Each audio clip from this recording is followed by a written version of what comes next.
Even I'm coming now, and the budget of the NDDC. The budget.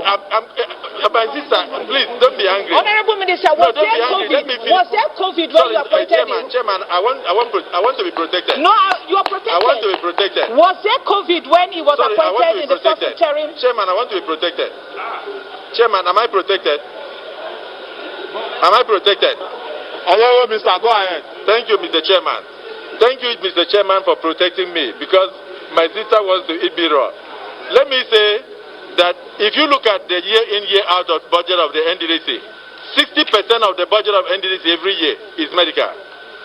And you also have to know that malaria has killed more children in Nigeria than even accident and than any other thing. Even before the coming of the COVID, 60% of the budget of the NDDC is medical. So who will best fit the position of executive director in NDDC than a medical doctor to go and implement the 60% of the budget? I'm not the one that does the budget. You do the budget. Do your analysis and you find out that the most fitting person that is qualified to be there is a medical doctor because of your budget. And then lastly, sir, the last question he asked was about the expenditure during this period. We cannot close down Niger Delta because of the security implications of the region. Sorry, sir.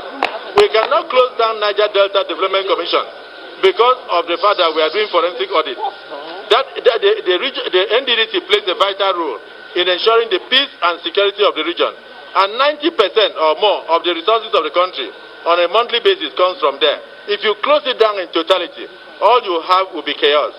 And you have a lot of, not just militancy, but you have a lot of insurrection. So it is important that people who have gone to court, people who genuinely did jobs, should be paid for their jobs. So for me, I'm not against it because of course, who are even the greatest beneficiaries? It's you people now. Okay. Because if you look at your chairman, Honorable Minister.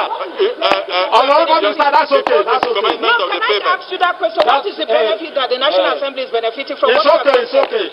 Are you asking me the benefit of National Assembly? Yes, you just said. I just told you that we have record to show that most of the contracts in NDDC are given out to members of National Assembly, but you don't know about it. It's okay.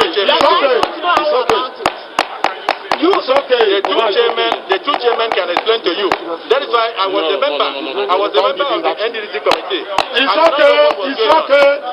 Wait, you were a member of the NDDC and you were a member of the NDDC in the 8th Assembly, and are you telling me that lots of jobs were awarded to you as a member? No, this is a problem. That's why I said you must. Then you have the right to accuse people. Then why can't you bring up the people that? To me? One of the chairmen if you were not awarded a contract, then why are you coming here that you are aware that you were a member of the NDDC and lots of contracts were awarded to you? You said I'm not aware. I'm telling you that. Bring up those names. May I inform my honorable sister that is why we have to change. Honorable Minister, please. It's okay. That is okay. That is okay. But let me explain. No, it's okay. It's okay.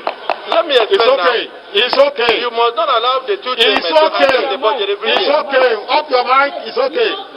Off your mic, Honorable Minister. You are like me. I was a member like you. I did not know what was going on. Honorable Minister. Yes, it's okay. Yes, Chairman. It's okay. You guys sit down. It's okay. Coco, just one or two questions.